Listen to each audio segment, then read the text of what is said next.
नमस्कार। न्यूज उत्तर प्रदेश के पॉडकास्ट खबर दिन भर में आपका स्वागत है। तारीख 9 अक्टूबर, दिन शनिवार। मैं आपके साथ अनुराधा। आइए शुरुआत करते हैं आज के मुख्य समाचारों से।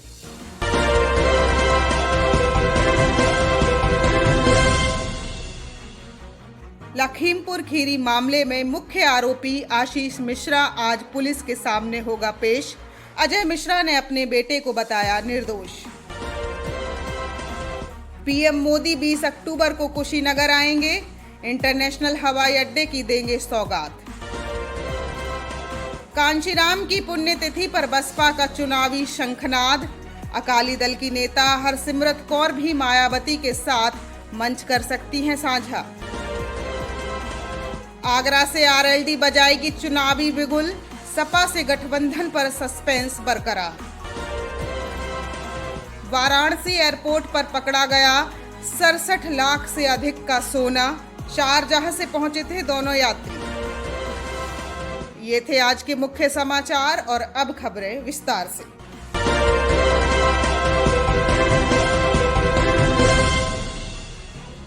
लखीमपुर खीरी हिंसा मामले में केंद्रीय गृह राज्य मंत्री अजय कुमार मिश्रा के पुत्र आशीष मिश्रा को आज सुबह 11 बजे तक पुलिस के सामने पेश होना है।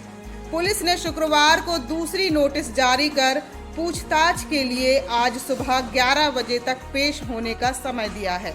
इस बीच लखनऊ में गृह राज्य मंत्री अजय मिश्रा ने अपने बेटे को निर्दोष बताते हुए शुक्रवार को कहा कि उनका बेटा अस्वस्थ है और वह शनिवार को यानी आज पुलिस के सामने पेश होगा। मिश्रा ने लखनऊ एयरपोर्ट पर मीडिया से बातचीत में कहा, हमें कानून पर भरोसा है। मेरा बेटा निर्दोष है। उसे गुरुवार को नोटिस मिला, लेकिन उसने कहा कि उसकी तबीयत ठीक नहीं है। वह शनिवार को पुलिस के सामने पेश होगा और अपने निर्दोष होने के बारे में बयान और सबूत देगा। यह पूछे जाने पर कि विपक्ष उनके इस्तीफे की मांग कर रहा है, उन्होंने कहा, विपक्ष तो कुछ भी मांगता है। इससे पहले आशीष मिश्रा के अब तक गिरफ्तार न होने पर सुप्रीम कोर्ट ने शुक्रवार को यूपी सरकार को आड़े हाथों लिया। कोर्ट ने पूछा कि अगर आरोपी कोई आम व्यक्ति होता तो क्या उसके प्रति भी पुलिस यही रवैया अपनाती। चीफ जस्टिस की अध्यक्षता वाली बेंच ने पुलिस को तेज कार्रवाई का निर्देश देते हुए यह संकेत भी दिए कि जांच किसी और संस्था को सौंपी जा सकती है। वहीं लखीमपुर की घटना के आरोपी और केंद्रीय गृह राज्य मंत्री अजय मिश्रा के बेटे की गिरफ्तारी की विपक्ष की मांग पर प्रदेश के मुख्यमंत्री योगी आदित्यनाथ ने क्या कहा, आइए सुनते हैं। देखिए, लखीमपुर खीरी की घटना ये दुखद और दुर्भाग्यपूर्ण है और सरकार उसकी तह पर जा रही है। लोकतंत्र में हिंसा का कोई स्थान नहीं। जब कानून सबको सुरक्षा प्रदान करने की गारंटी दे रहा है तो कानून को हाथ में लेने का अधिकार किसी को नहीं, चाहे वो कोई भी हो। कानून सबके लिए समान है और कानून सबके के साथ समान रूप से व्यवहार भी करेगा। लेकिन हाँ, ये माननीय उच्चतम न्यायालय की स्थापित रूलिंग है कि गिरफ्तारी के पहले आपके पास पर्याप्त साक्ष्य भी होने चाहिए। हम किसी व्यक्ति के आरोप पर अनावश्यक किसी को गिरफ्तार भी नहीं करेंगे, लेकिन हाँ, अगर कोई दोषी है तो उसको छोड़ेंगे भी नहीं, कोई भी क्यों न हो। और ये सरकार का संकल्प है। हम लोगों ने प्रदेश के अंदर यही किया। जिनके खिलाफ भी कार्रवाई हुई, जिनके खिलाफ भी साक्ष्य मिले, और व्यक्ति कोई भी रहा हो, हमने उसके खिलाफ कार्रवाई करने में कोई गुरेज नहीं की। वह भले ही भारतीय जनता पार्टी का विधायक रहा हो या फिर विपक्ष का विधायक या किसी पद पर बैठा हुआ कोई व्यक्ति, हम लोगों ने इसमें कार्रवाई करने में कोई गुरेज कभी नहीं की है। और लखीमपुर खीरी की घटना में भी यही सरकार कर रही है और यही की भी है। देखिए, हम कुछ भी नहीं छुपाना चाहते। हमारे पास जो तहरीर आई थी, हमने उस तहरीर के अनुसार मुकदमे दर्ज किए। इस प्रकार के मामलों में सरकार की पहली प्राथमिकता होती है शांति और सौहार्द बनाना। हमारे विपक्ष के जो मित्रगण हैं, ये कोई सद्भावना के दूत नहीं थे और इनमें से बहुत सारे चेहरे तो ऐसे हैं जो इस उपद्रव और इस हिंसा के पीछे भी शामिल होंगे। एक बार तथ्य सामने आने दीजिए। दूध का दूध और पानी का पानी हम सबके सामने रखेंगे। सवाल ये कोई सद्भावना के लिए वहां नहीं जा रहे हैं। मुझे एक बात बताइए, छत्तीसगढ़ के मुख्यमंत्री अपने छत्तीसगढ़ को तो संभाल नहीं पा रहे हैं। छत्तीसगढ़ में पुलिस की गोली से कुछ किसान मारे जाते हैं। उनके प्रति उनके मन में कोई भी अनुराग नहीं, उनके प्रति कोई सहानुभूति नहीं, उन्हें लखीमपुर खीरी के बारे में कोई जानकारी नहीं। लेकिन अब चाकरी करनी है तो पीछे पीछे चलाए।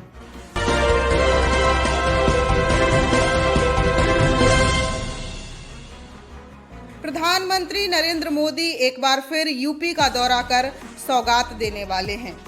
मोदी 20 अक्टूबर को कुशीनगर का दौरा करेंगे। वे यहां पर इंटरनेशनल हवाई अड्डे का उद्घाटन करेंगे। इसके अलावा एक मेडिकल कॉलेज की आधारशिला भी रखेंगे।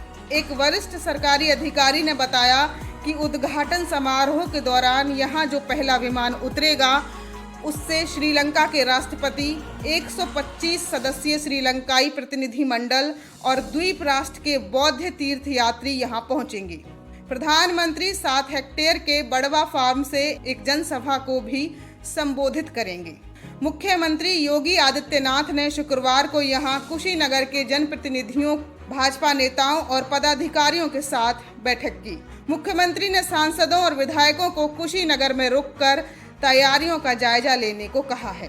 मुख्यमंत्री 12 और 13 अक्टूबर को कुशीनगर का दौरा कर सकते हैं। योगी ने कहा कि उद्घाटन समारोह के दौरान इस एयरपोर्ट पर जो पहला विमान उतरेगा उससे श्रीलंका के राष्ट्रपति और श्रीलंकाई प्रतिनिधिमंडल यहां पहुंचेगा।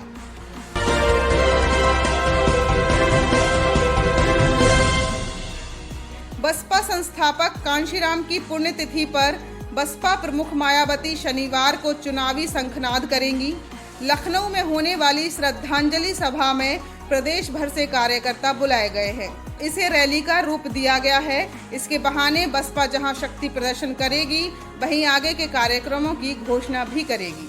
बीते सितंबर को पार्टी कार्यालय में हुए ब्राह्मण सम्मेलन में मायावती ने कार्यकर्ताओं से चुनावी तैयारियों में जुटने का आह्वान किया था, लेकिन यह सिर्फ एक वर्ग का सम्मेलन था। विधानसभा चुनाव को देखते हुए बसपा की ओर से शनिवार को कांशीराम स्मारक स्थल पर होने वाली यह पहली बड़ी रैली होगी, जिसमें समाज के हर वर्ग से जुड़े कार्यकर्ता शामिल होंगे।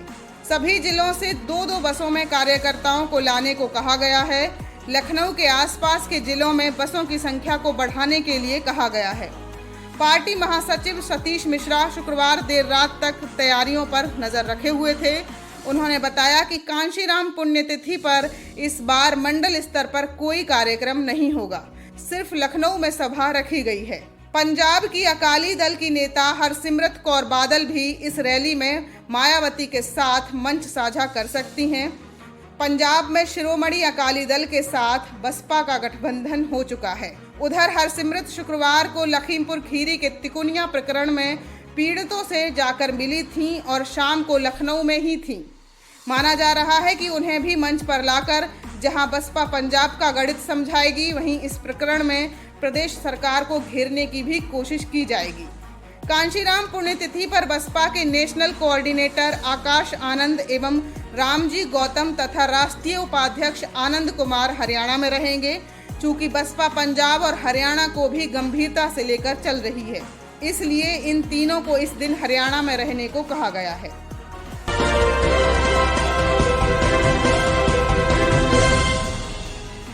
किसान आंदोलन ने राष्ट्रीय लोकदल में नई जान फूंक दी है। ऐसे में आरएलडी का फोकस पश्चिमी उत्तर प्रदेश के साथ साथ ब्रज क्षेत्र पर भी बना हुआ है।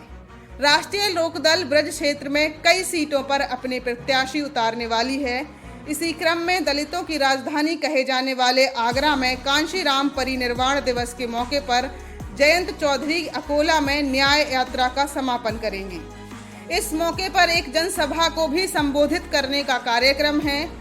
न्याय यात्रा की शुरुआत आरएलडी के एसटी मोर्चा के संयोजक प्रशांत कनौजिया ने 4 अगस्त से सहारनपुर से की थी और ऐसे में राष्ट्रीय लोकदल, जिसे जाटों की पार्टी कहा जाता है, वो अब नए सामाजिक समीकरण के जरिए पश्चिम और ब्रज में आगामी विधानसभा चुनाव में कई सारी सीटों पर जीत सुनिश्चित करना चाहती है, जिसे जाट मतदाताओं के साथ ही दलित और मुस्लिम वर्ग पर राष्ट्रीय लोकदल का ज्यादा फोकस है।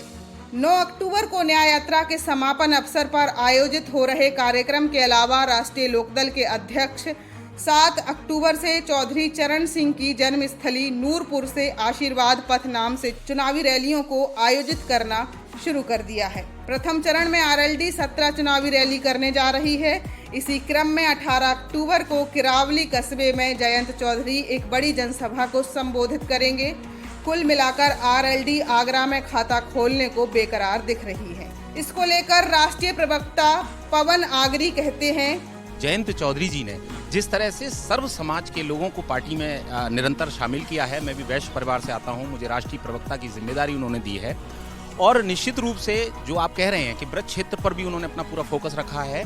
मैं बहुत सारी उनकी चुनावी जो भाईचारा सम्मेलन जो है जो आयोजित किए गए हैं उसके अंदर मैंने पश्चिमी उत्तर प्रदेश में गया हूं और जिस तरह से जन समर्थन उनको मिल रहा है वो निश्चित रूप से सत्ता में आ रहे हैं और पूरे गठबंधन के अंदर उनकी बहुत प्रभावी भूमिका होने वाली है। मैं आपको बताता हूँ कि जिस तरह से जयंत चौधरी जी ने सीटों को लेकर बहुत ज़्यादा जल्दबाजी नहीं दिखाई है। आपने देखा भी होगा कि हमारे जो समाजवादी पार्टी के जो राष्ट्रीय अध्यक्ष हैं अखिलेश यादव जी, उन्होंने कहा भी है कि हम शीघ्र घोषणा करने जा रहे हैं, लेकिन अभी उसमें हम थोड़ा सा समय इसलिए ले रहे हैं क्योंकि मेरी अभी परसों के दिन जब माननीय जयंत चौधरी जी से दिल्ली में मुलाकात हुई है तो उनके माध्यम से मुझे जो बताया गया है उसमें अभी वो बहुत सारी सीटों का आकलन कर रहे हैं और उसमें हम बहुत सारी सीटों पर अपना दावा कर रहे हैं। इतना तय है कि हमारा गठबंधन चाहे किसी से हो लेकिन वो भाजपा से नहीं होगा और जो भी किसानों, मजदूरों, शोषितों के जो खिलाफ जो ये पार्टी काम कर रही है जो भाजपा, उसके खिलाफ ही जो दल हमारे साथ हमारी राजनीतिक विचारधारा के साथ खड़े होंगे उन्हीं के साथ हमारा गठबंधन होगा। देखिए, ऐसा होता है जब कोई गठबंधन होता है तो उसमें बहुत सारी चीज़ें तय करनी होती हैं और निश्चित रूप से समाजवादी पार्टी की ओर से हमारे पास पूरा ऑफर है, लेकिन अन्य पार्टियां भी हमसे लगातार संपर्क में हैं। लेकिन हमारा जो अंतिम निर्णय है वो हमारे चौधरी देखिए 9 अक्टूबर के अंदर यहाँ पर जो काशीराम जी के निर्वाण दिवस पर एक हमारी जो न्याय यात्रा चल रही है जिसको कि हमारे SC/ST प्रकोष्ठ के जो राष्ट्रीय अध्यक्ष हैं प्रशांत कन्नौजिया जी, उसका न्याय यात्रा का समापन यहाँ पर होना है और उसी के अंदर हमारे माननीय जयंत चौधरी जी अकोला के अंदर बहुत बड़ी हमारी उस रैली को संबोधित करने जा रहे हैं।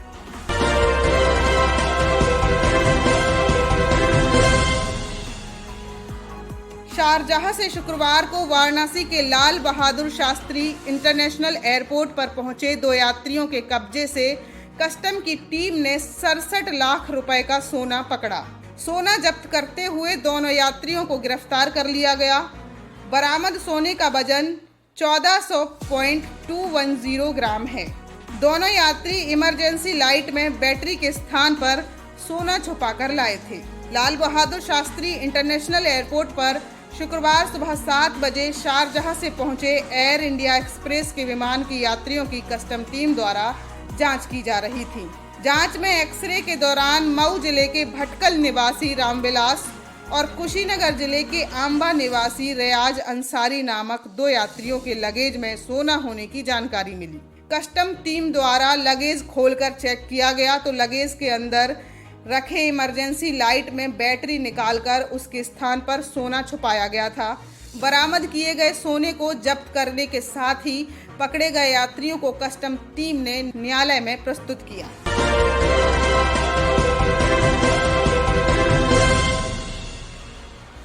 खबरों में आज के लिए बस इतना ही। फिर मुलाकात होगी नई खबरों के साथ।